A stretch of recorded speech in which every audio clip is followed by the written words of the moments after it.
So welcome everyone to Career Starters Launchpad. Today we'll be talking about the introduction to cybersecurity. So we are going to cover cyber attacks. We are going to talk about cybersecurity, what it is all about. We will also talk about the CIA triad.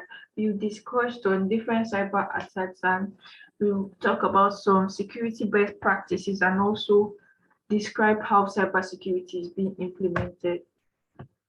So let's start with cybercrime. A cybercrime is a crime in which a computer is used as a tool to commit an offense, such as committing fraud, violating privacy, child pornography, stealing identities, and so on. So, this is a big problem faced globally by everyone who has access to the internet and is dominating the news cycle. Cybercriminals may use computer technology to access personal information, business trade secrets, or they use internet for malicious purposes. Cybercriminals who perform these illegal activities are referred to as hackers. So we have different types of hackers. We have the white hat hackers, we have the gray hat, and we have the black hat. So the difference between these three, the white hat hackers have permission, they've been granted permission to hack into a computer system, while a grey hat hacker has limited information. They have limited information about a computer system they want to hack into. And black hat hackers, they've not been given they've not been given permission to hack into a system. They have no knowledge about the system they want to hack into. So that's why they are the ones who perform illegal activities. So the rise in cybercrime is as a result of flaws present in modern day technology. Cyber attacks are evolving day by day. Hackers are becoming more smarter, coming up with new ways to bypass scans and firewalls and exploit flaws present in a person's system. So this is where we ask ourselves, how do we protect ourselves from this cyber attackers and also from cyber crime? So this is where cyber security comes in. You say cybersecurity is the practice taken to protect the integrity of networks, systems, and data from attack, damage, or unauthorized access. So these cyber attacks are usually aimed at accessing, changing, or destroying sensitive information, extorting money from users, or interrupting normal business processes. We have different types of cyber attacks, which I'll talk about very soon. So we have two types of security. We have the cyber security and we have the physical security. Both are used to protect against unauthorized access to data, network, computer systems, and applications of an organization. While information security is designed to maintain the confidentiality, integrity, and availability of data, this is categorized as a subset of cybersecurity. The awareness of cybersecurity can help prevent cyber attacks, identity theft, data breaches, and aid in risk management. This will lead to the CIA triad. So we have the CIA triad. So it's CIA triad. CIA, stands for confidentiality, integrity, and availability. This is a model designed to guide companies as they form their security policies. The components of the CIA triad are considered to be the most important and fundamental components of security. So this is a diagram for better explanation. We have the confidentiality, we have integrity, and we have the availability. So explanation of the CIA triad. So confidentiality ensures that data is accessible to only those who have authorized access. So confidentiality means keeping a client information between you and the client and not telling others, including co-workers, friends, or families. So we have integrity. Integrity ensures that the integrity of data is maintained and that no unauthorized changes have been made to the data. So this refers to the method of ensuring that data is real, accurate, and safeguarded from unauthorized user modification. Then we have availability. Availability ensures that systems that store and process data are accessible to the authorized users when needed. So availability also refers to the ability of the user to access information or resources in a specified location and in a correct format, making sure that information is accessible to those who have authorized users. So we have the different types of cyber attacks. There are a lot of cyber attacks out there, but I'm just going to cover a few of them. So we have malware. So malware, also known as malicious software. Malware includes virus, worms, and adware, spyware, ransomware, keylogger, etc. You can do a research on different types of malware. So malware is a threat. This threat encompasses ransomware. Malware encompasses ransomware, spyware, hardware, keylogger, viruses, and worms. It can install harmful software, block access to your computer resources, disrupt the system, or transmit information from your data, from your data storage. So like virus, we all know what a virus can do. Once a virus is into your system, it destroys things. It also gives access or transmits information from your system to the cyber attacker. It gives room it creates a space where, like a backdoor, it creates a backdoor for the cyber attacker. We have ransomware. Ransomware is also a type of malware designed to deny a user or organization access to files on their computer. Once you deny them access, you then demand for ransom a particular amount to be paid before you can give them what you've taken from them.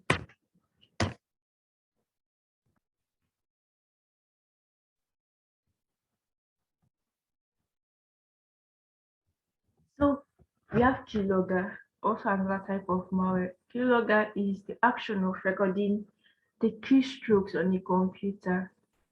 You actually it's just using the keyboard to steal the person's information. Using the person's keyboard the person is unaware, but you're like using like the keyboard to monitor what they are doing, using the keyboard to monitor what they're doing, so you can steal their personal data.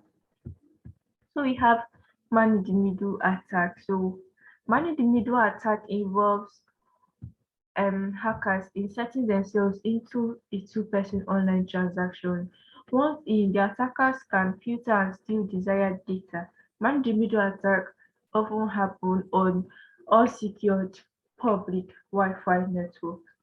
So man in the middle attack is just like me, for example, my mom and my sister are having a conversation, yeah, over mail. Yeah. So my sister sends email to my mom saying that my mom should send her $200. So before my mom receives the mail, I'm going to temper with the mail, like increasing the money from $200 to $400. So it look as if my sister requested for $400. Meanwhile, she requested for 200. So once I'm done tempering the mail, I'll send it to my mom. So my mom will see and she'll see that it is $400. So she's going to send the $400 to my sister. But before it reaches my sister, before the money reaches my sister, I'm going to like get from the $400, I'll get 200. Then I'll send the remaining $200 she requested for to her. You see, so it's man in the middle attack. I've tampered with their transactions.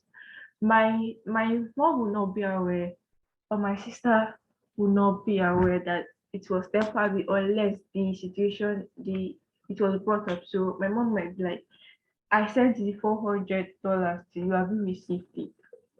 Then my sister is going to respond that it was $200 she demanded for that. Why did my mom send 400? So my mom is even going to like show her the mail which she requested for a friendship requested for 400 rather than 200. So that's where the issue begins. So rather me that is the man in the middle. I've done my assignment and I've gone.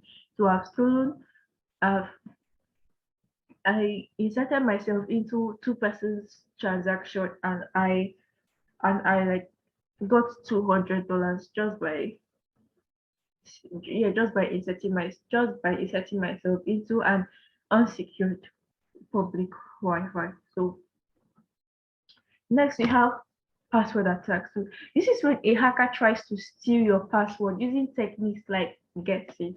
So for most of you who use simple password, easy to remember password, like for example your birth date, your name, your pet name, those passwords can be guessed. Mostly if the attacker is you know, like mostly if the attacker is close to you, is someone like related to you or who knows about you.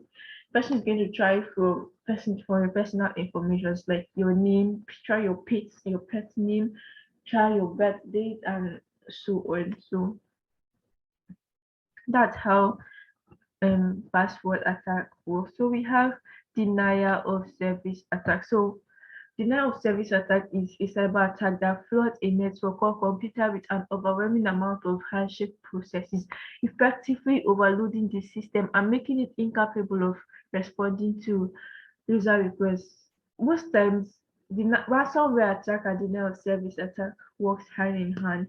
So after a denial of service attack has been performed, for you to like get back your system, in, for you to get your system to function properly, you need to pay. Yeah, you need to pay the attacker a particular amount of money. So sometimes it works hand in hand with ransomware attack. So we have brute force attack. This is a trial and error method. This is a trial and error method that obtain information such as a user password or personal identification number.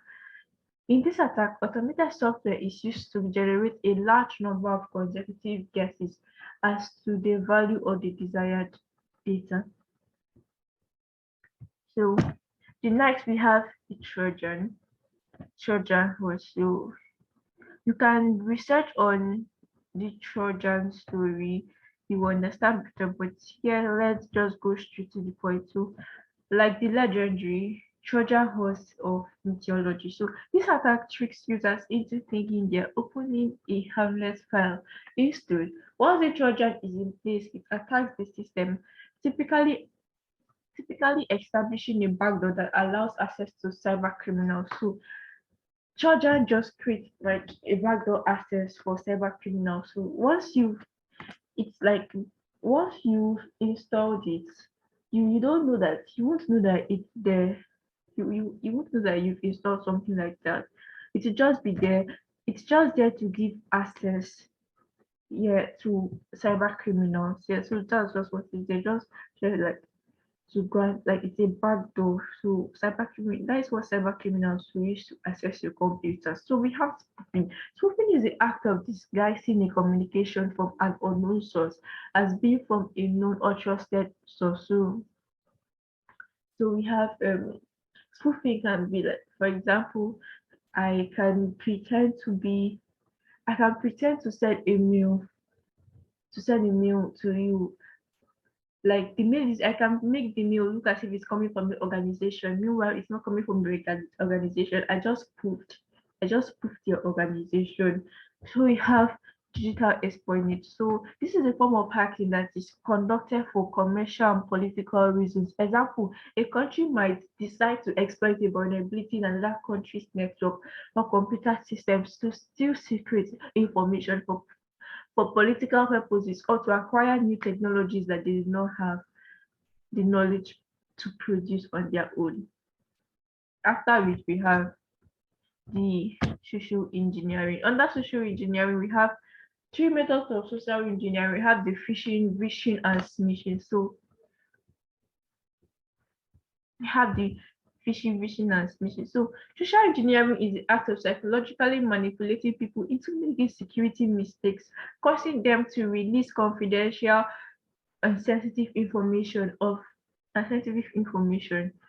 for taking harmful actions. Yeah. So social engineering does not target computers, but it targets humans.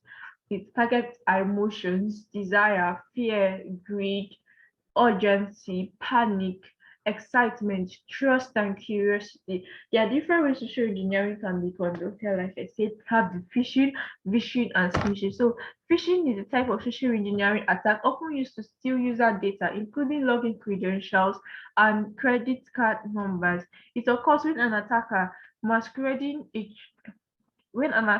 is masquerades as a trusted entity dupes a victim into opening an email. So like I said, it's just like spoofing.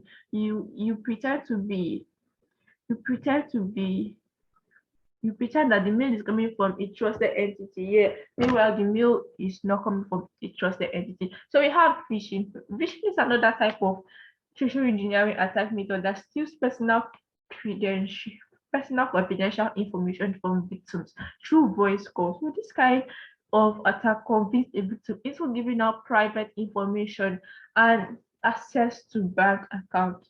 So we have the last method, which is smishing. So this is carried out over mobile text messaging, also known as SMS phishing. Victims are deceived into giving out sensitive information to a disguised attacker. So those are the few cyber attacks I've spoken about. You can do a research on different. There's so many type of cyber attacks, and every day we have like we of new cyber attacks of different methods of cyber attacks coming out. So it's good to like always stay up, always be updated on these different cyber attacks. Read on them so you have knowledge on what they can do. Yeah, so we have security best practices. So one of the security best practices is securing passwords and using a strong password. So if a password must contain uppercase, lowercase, numbers, and string, a strong password must contain uppercase, lowercase, numbers, and strings. So a password can also be generated by using a strong storytelling method. So yeah, you can generate a strong password using a strong storytelling method. So once you've created these strong passwords, you can now use password manager to manage them. So to manage the password you have created. So we have a password manager like Dashlane. Dashlane is you can use Dashlane both on your desktop and your phone to like manage your password. So after the second security best practice is using authentication. So authentication is the action of proving something to be true, genuine, or valid. It is a process of verifying a user or process. So there are different types of authentications. We have the password based authentication. This is using strong passwords to verify yourself. We also have the multi-factor authentication. This method requires two or more ways of identifying a user. Also, we have fingerprint. Example of the multi-factor authentication is the fingerprint, facial recognition, voice, biometric, and etc. So we have biometric authentication. This relies on unique biological characteristics of an individual. Example, eye scanner. So the next one is installing regular updates. So just making sure your system is updated maybe twice in a week, making sure your system is always up to date. Yeah? Leave your system never leave your system outdated because attackers can make use of this vulnerability, outdated system. So you have the next one, which is running antivirus software. So antivirus, like as we know, is a kind of software used to prevent, can detect and delete viruses from a computer.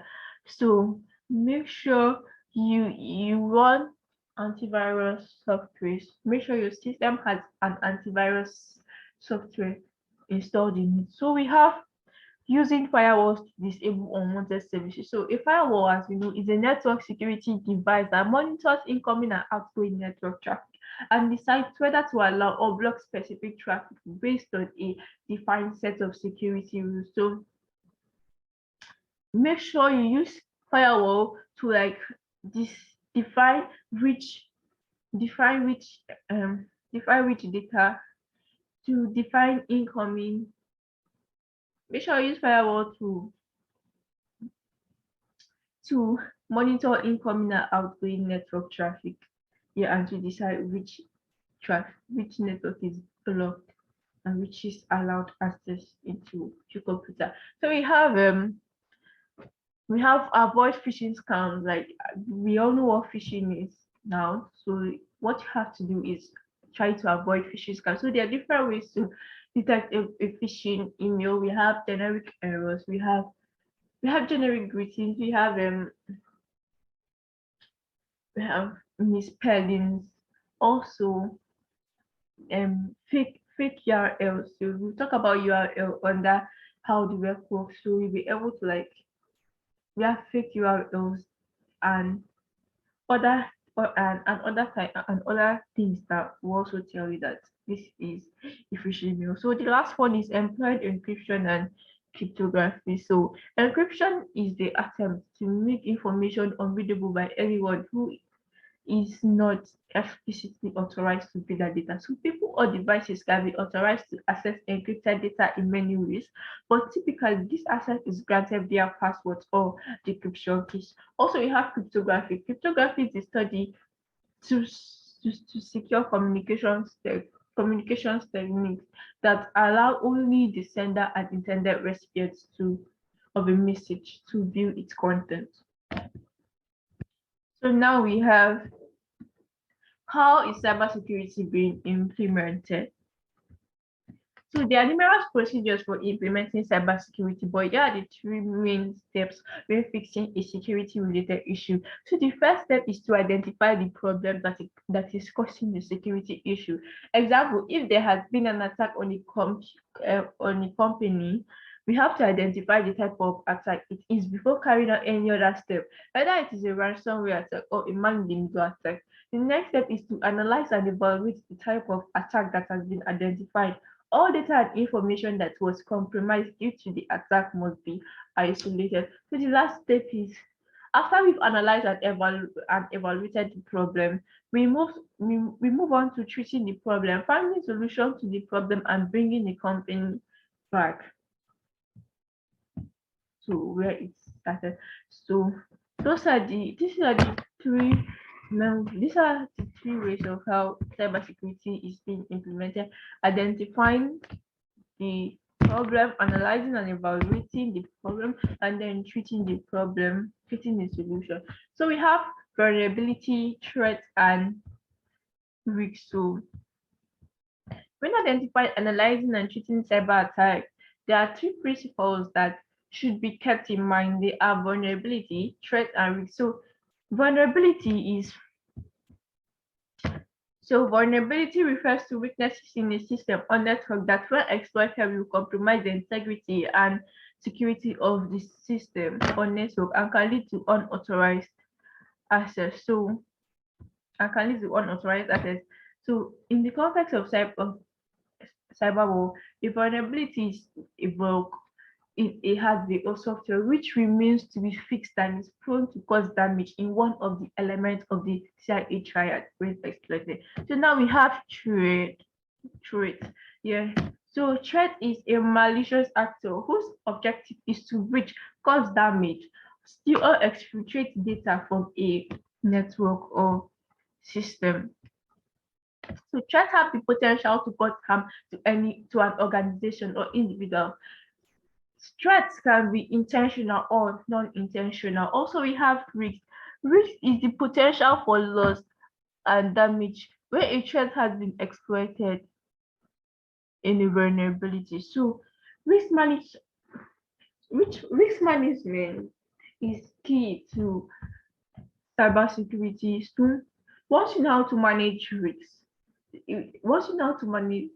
risks, yeah, this is key to cybersecurity. So we are done with cybersecurity introduction, and those are a few things we were able to cover under the cybersecurity introduction. So thank you very much for listening. If you have any question, you can find me at abigail@gmail.com. Thank you.